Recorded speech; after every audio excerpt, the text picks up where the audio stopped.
Okay, we're recording! Alright. Hey, everybody. We are going to do something really cool today! Hopefully. Yes! This is Marcus. If you Hello. guys don't know Marcus, you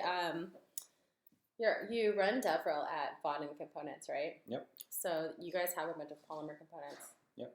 Or we like web components. We usually just talk about web components since right now I think most of them are built with polymer, but in the future we might build them with something else. Like as far as the person who uses our components, it's really, they don't have to care how we implement them necessarily. So mostly we've been working with polymer so far. Oh my god. Well, I love web components. However, actually I did once. I've built a vanilla web component once, or a polymer component once. Okay. Then I was like, meh. I think at the time I was way more into Angular. Mm-hmm. But now I'm excited because we're going to learn these things. I think a lot of things have changed in the web component world, even in the last year. You've seen a lot more adaptation. It's only Edge at the moment who's kind of struggling behind. Everyone else has their stuff together. I think just in terms of kind of evolving the web platform, they're pretty exciting because now we're getting to a position where we don't need to build a new set of components every time a new framework comes along. So I think it's going to speed up the framework development because people don't need to, I had a really good idea for a new framework, but now I need to create a new button and a new date picker and a new grid, and that's where you spend all the time instead of thinking of cool new framework features or how do you do code splitting or routing or anything else. I think it's pretty cool having a standard for the actual components themselves and then being able to use them in any framework. Yeah. And tell me a little bit about, we're going to do lit HTML today, right? So, are we? Are we going to do the lit? Are we going to get lit? Well, yeah. I think we can, depending on what you want to do, we can either build just a vanilla custom element. Let's do that one first. See how that works. Yeah. I think it's usually good to kind of see what the underlying API is, just so you understand what we're abstracting away from when we're using something like lit element later on. Yeah, do you want to say hi, Jay? Hi. He's our technical consultant, so anything that goes wrong in our live coding, he'll be in the background going, well, actually, I heard you say something. Yeah, I'll stay right here and then say, well, actually. He's been very helpful. He's Googled a lot of things for us today. Yes. Helped us figure out everything. Jay has figured out that tomatoes are actually perennials in Southern California because there's no frost. Yes. What else did he figure out today? It was something else really silly. No, you figured something else out. You Googled something else. You're going to check if cucumbers are poisonous. I'll check that out. Okay. Oh, yes. Are cucumbers poisonous when they're smaller? Who knows? We don't know. But, okay, so, yeah, that's actually a good point. Let's, figure out web components. So, how do we do that? Okay, so I created a components with Marcus directory. I installed the HTML, but that doesn't matter. No. So do you have, what's your editor of choice? VS Code? VS Code, yeah. All right, let's open up VS Code. Mm-hmm. This is so weird. I feel so naked without a framework. But also kind of maybe it's better that way, because then I don't have to remember what syntax is going on. Syntax will be JavaScript. Oh, yeah. Well, that's great. So do I make a new file? Yep, let's create an index.html just so we have something to serve. Okay. You can just type in HTML and have it autofill one of those templates in there for you. Oh, just HTML and then, okay. Or actually do HTML5. That'll give you the whole... HTML5. Yeah. That's good. Dude, I've never done that before. That was kind of amazing. Oh, crap. What am I doing? If you're impressed by snippets, you should come and check out my talk today. I'm so excited about your talk today. Okay, there you go. All right. Wait, look, this is what... So, not too much front-end skills required, but just somebody savvy with Bootstrap 4.0. What is that? Did you just, paste something from your... No. I didn't even, oh my god, I might have. I think you did. I was wait, we were talking about that Bootstrap today. That was hilarious. Wait, HTML.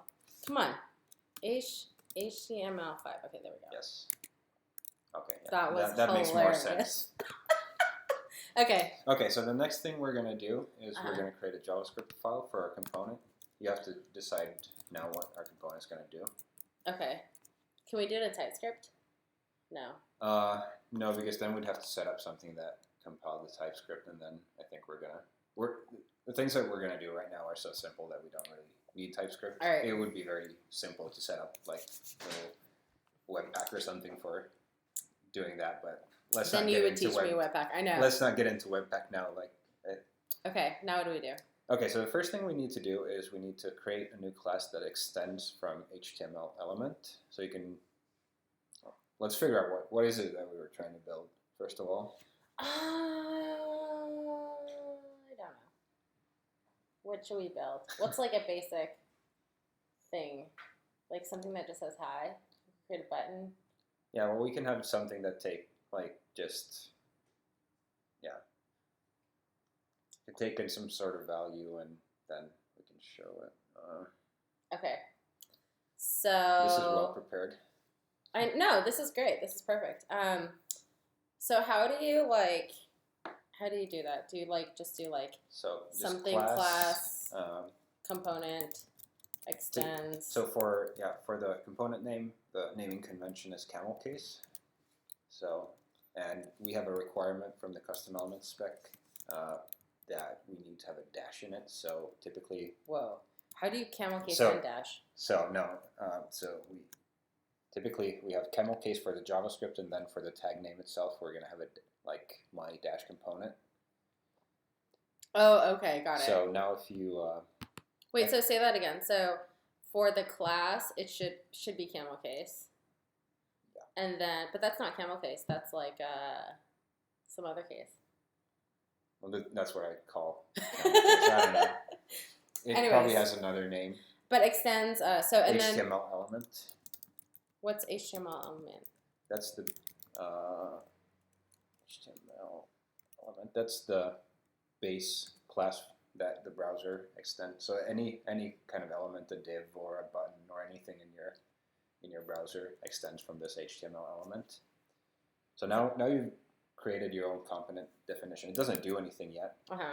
So that's half the thing that we need to do. The other one, we need to actually register. We need to tell the browser that here's this new component that we're going to use. So do we say export? No. There's a new registry called custom elements. So if you start typing in custom elements, yep. Just that one? Select the first one, .define. Yep. Tell us it's helping us. So the first one is going to be the tag name. So just do my dash element in there. Just as a string. So the custom elements registry is essentially a map. It's a key value thing. So the key here is the tag name, my element. The value is this ES6 class. Okay. So you basically associate this tag name with the JavaScript class. Okay. So when the parser goes through the code and it sees like this, hey, what's this my element? Well, let me check if there's a custom element registered for that. Oh, so this one will be my component. Yes. Okay. Cool. Yeah. Then, of course, we need to go back into our index file and just include this script. So do I have to export this? No. So just put in a script. If you, again, just start typing script. Like below my head? You can put it in your head or just usually I put it at the end, like just before the closing body. Okay, got it. One line up. Oh, it's in my body. There. Okay. But because we're lazy typers, or I am, you start typing script and then you select this one. Then you can just. Oh, that's better. Put in the component. Oh, you are a good lazy typer. I am. That was awesome. Okay. Got it. Okay. So now that we have the definition pulled in here, let's put in my component. Now this one is the so it's like my dash component, like that? Yep. Okay. So yeah, you have to have the end tag there too. You can't just have like a self-closing tag based on the spec. Do you have any Do you have a local server that you can use to serve up this HTML file?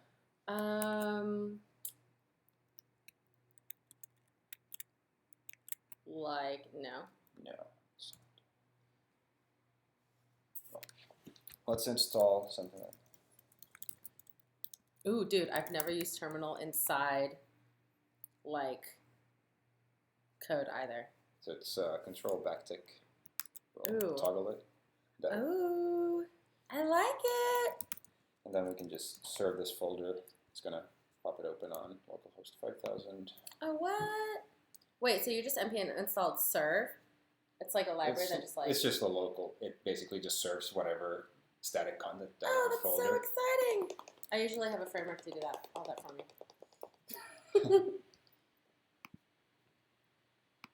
So yeah, see we have our Mm-hmm.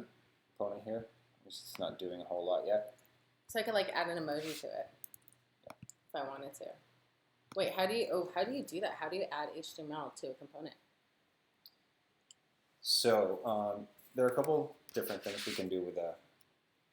Do you want to type? I just kind of jumped in here. Sorry. You're fine. So there Go are ahead. a couple of things we can do. This is a JavaScript class, so we can have a constructor where we can do some stuff. Typically, if I remember correctly, here, let's see.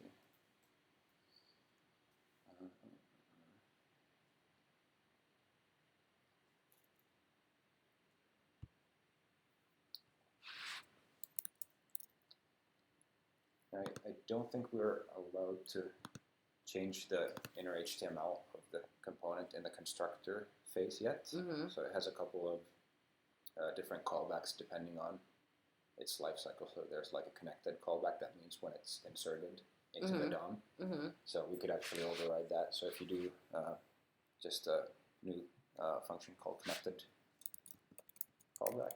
Connected? Connected callback. Connected callback. Like that? Yes.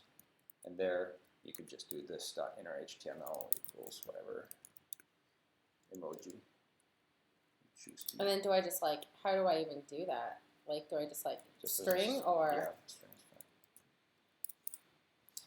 Grapes. Grapes are frequently used. That's weird. Okay. And then do I have to like refresh this? Yeah.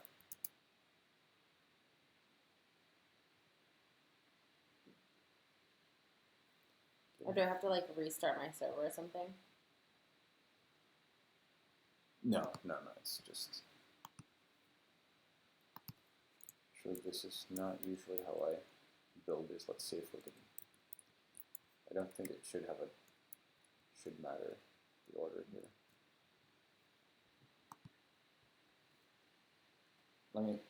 It's probably the connected callback syntax here that's. 73 packages. I like that. Yeah. Well, it's NPM. Yeah. That does look right. Well, this is a good chance for us to kind of see how we can debug all of this stuff too. It's true.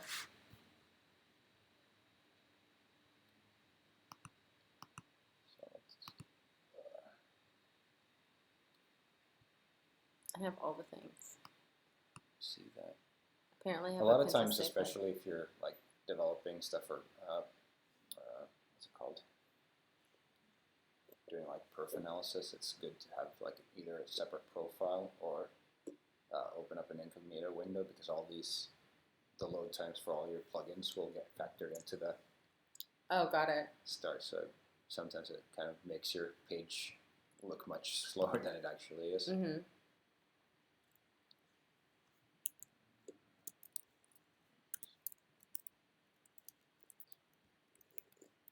Actually, it was. What do we call this component? My dash component. Component.js.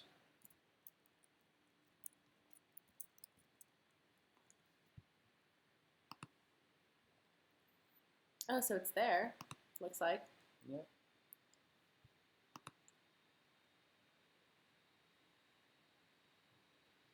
It's never getting called.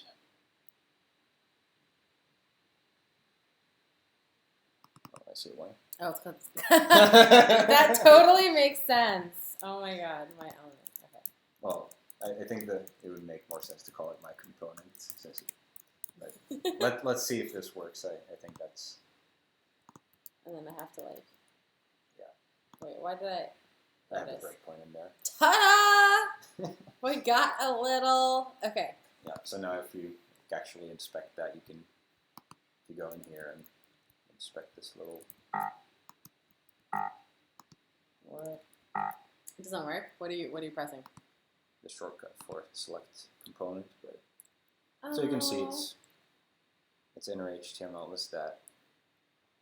Now, one of the kind of cool features of these web components is that we can have something called the shadow DOM, which kind of encapsulates all the inner workings of this component. So if we wanted to define styles, for instance, they wouldn't get affected by the outside document styles. Yeah. And likewise, we could just have very simple class names and stuff because we know they're not going to collide with anything else. Mm-hmm. So if we want to actually hide this inner implementation of this cluster of grapes, we can, in the constructor, create a new, so it's called constructor. Yeah. In the constructor, you need to call super first. That's just super. Don't need this on it. Super. Like that? Yep. Okay. And then what I usually like to do, so do this dot root. So we're gonna save handle to the shadow root. Well, this dot root. That would be fine too. I think it only wants shadow root. IntelliSense sometimes just does its own thing, and then call this dot attach shadow. Yep. Attach my shadow. Do I call it? Yeah, you call it, and then you pass in an object. Like any object, or? Well, it's gonna have a mode property on it. Yeah, see? Oh, yes. Either open or closed. It should always be open. Okay. Why? Why should it always be open? I think Eric Weidelman wrote a whole big long thing where the conclusion was that it should always be open, otherwise you're doing it wrong. Cool. So. If he says yes, we say yes. Okay, so then instead of calling this .inner HTML, we're gonna call this .root.inner HTML. So that way we're... Oh, so you're just hiding... Yeah, so if you go and refresh the browser now, you're gonna see what happens. No, we can remove the breakpoint here now. How do you remove breakpoints? Just click on it. Yep, and then you can resume the execution. Just press play button. Okay, so if you go into the elements inspector here, you see now there's this shadow root thing here that actually hides our implementation here. Now what's kind of cool? So it would hide it like in production, yeah. Well, I mean, you can always look into it as a developer, but like it means that in any like CSS that we write, so if we wanted to like, let's put in a style tag here. Let's do like an H1 and just make it really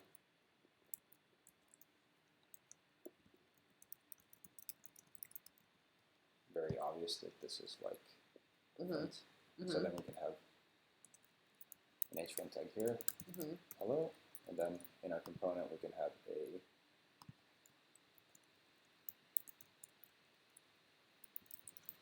Ooh, so you can just like do HTML in your component. Yeah. So if we run this now, you can see that the H1 didn't affect the inner HTML of our component. So it's shielded there within its own little shadow root. And that's actually, this isn't like an entirely new concept. So if we do like a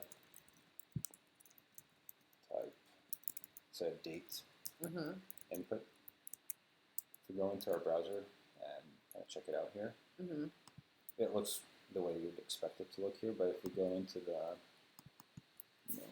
settings, let's see here. So, show user agent agent shadow DOM. You can actually see that this input is a custom element that has its own shadow root. So this is just a couple of divs and stuff. Oh yeah, so this is its own little component. Yeah, so this is kind of the custom element spec allows us to build components the same way, the same way that browser vendors have shipped all these components before. So this is kind of just opening up this part of the browser functionality to developers. Oh, that's so interesting. I'm learning so much right now. Also, what's shadow DOM? Terrible question right now. So it's like a little sandboxed DOM. Like you know basically what a DOM is. So like encapsulates that. Yeah. So why do they call it shadow DOM? Because it's, I don't know, hides things in the shadows. I don't know. It's a weird name, I guess. So when you attach a shadow, it hides what's inside. Mm-hmm. But even if you don't attach a shadow, this still is a shadow DOM thing. It's like so. Well, yeah, because like every element is encapsulated into itself, which means it has its own little shadow DOM. Yeah, is that what it means? Okay. So let's do something else cool that we can do. So the spec also allows for these. What's a slot? So we can have a slot that's where we can inject content from the outside into this component. So so if we wanted to select another emoji, Oh, interesting. So man, you and your shortcuts. I like your shortcuts. Okay. Okay. So what should happen now is that the slot basically projects that content into this place. So it should be between the H1 and the gray cluster now if we refresh our browser.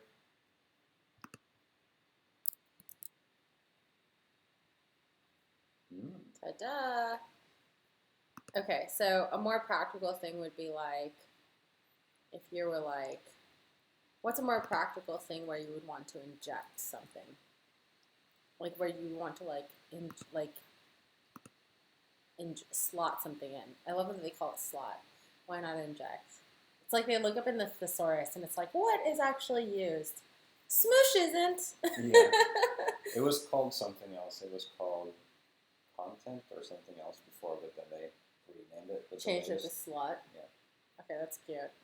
Why would you want to slot something? So say you want to make like a reusable nav bar or something, but you want the user to actually provide the content, like the links and everything. Mm-hmm. You can style the slotted content so you could basically provide all the styling and all the functionality in here, but let the user pass in all the. Oh, I see what you're saying. So this is just like a material component. You're like, okay, here's a material button, but in that button you need to specify what the name is. So it's kind of like Slaughter will let you do the same thing. Ooh, and slotted styles. So here I'm just. Oh, interesting. So now anything that's slotted will have. Well, we'll work with the emoji. It should.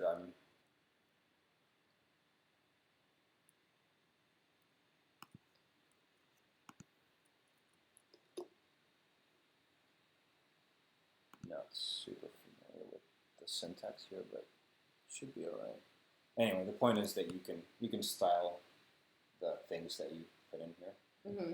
Now another. Wait, let's make it work. How do we make it work? Slotted. That seems like it should work. The CSS pseudo element represents any element that has been placed into a slot. So that looks.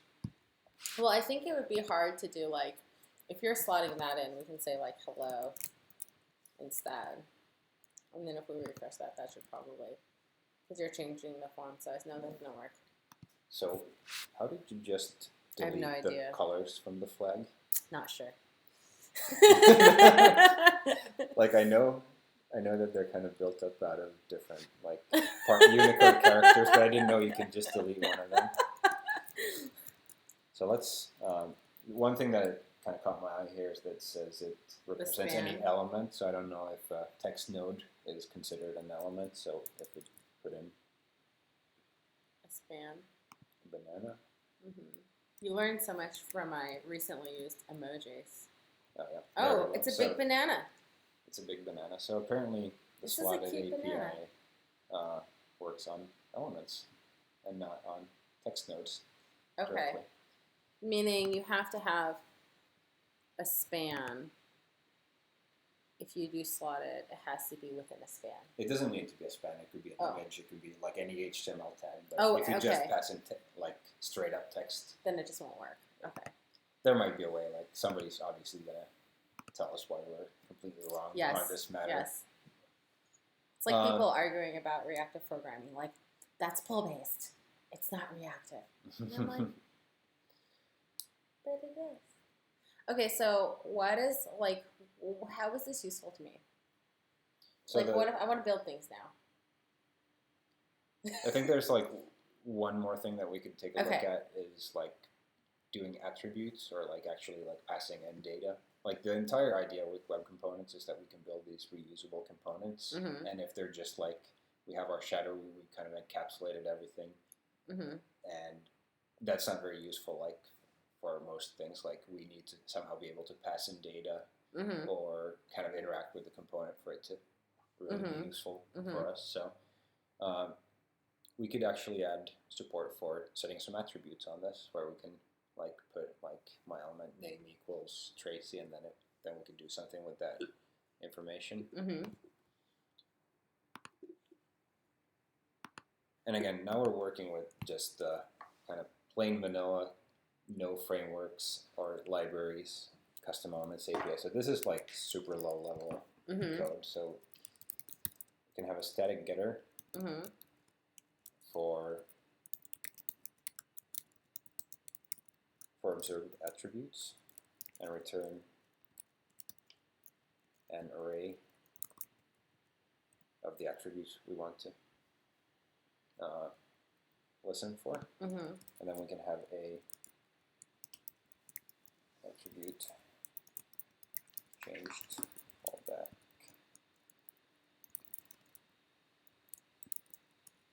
I mean, I guess this is good because it really does teach you way more JavaScript. Yeah, I mean, when we jump over to like lit elements, like a lot of this boilerplate will just go away because we don't need to actually deal with it. But I think it's kind of good to understand what we're abstracting away from, because if you're super performance conscious and you're building something super simple, I mean, you might not need a library at all. You could just like, if you can do it with just this, you have like literally you're shipping 0 library code to your end users. So this will, anytime any of these attributes, in this case just name, gets changed, this callback will get called. So we get the old value and the new value, and then we can do something with the new value. So we could do like, I don't know. What's static? So static means that it's essentially like an old prototype, like inheritance. You would have put this on the prototype itself. So it's like every instance that we create from this will have the same definition, whereas these are specific to this instance of the component. Okay.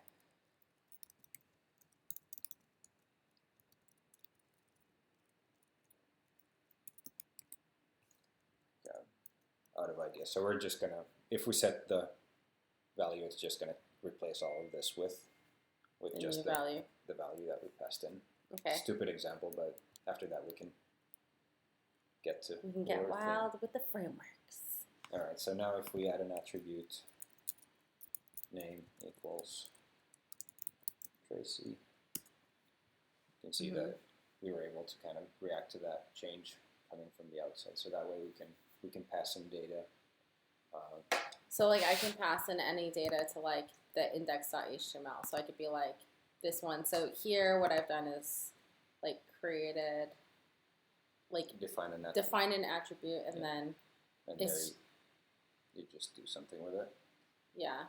And then over here you could say like element name equals like kind of like that. Yep.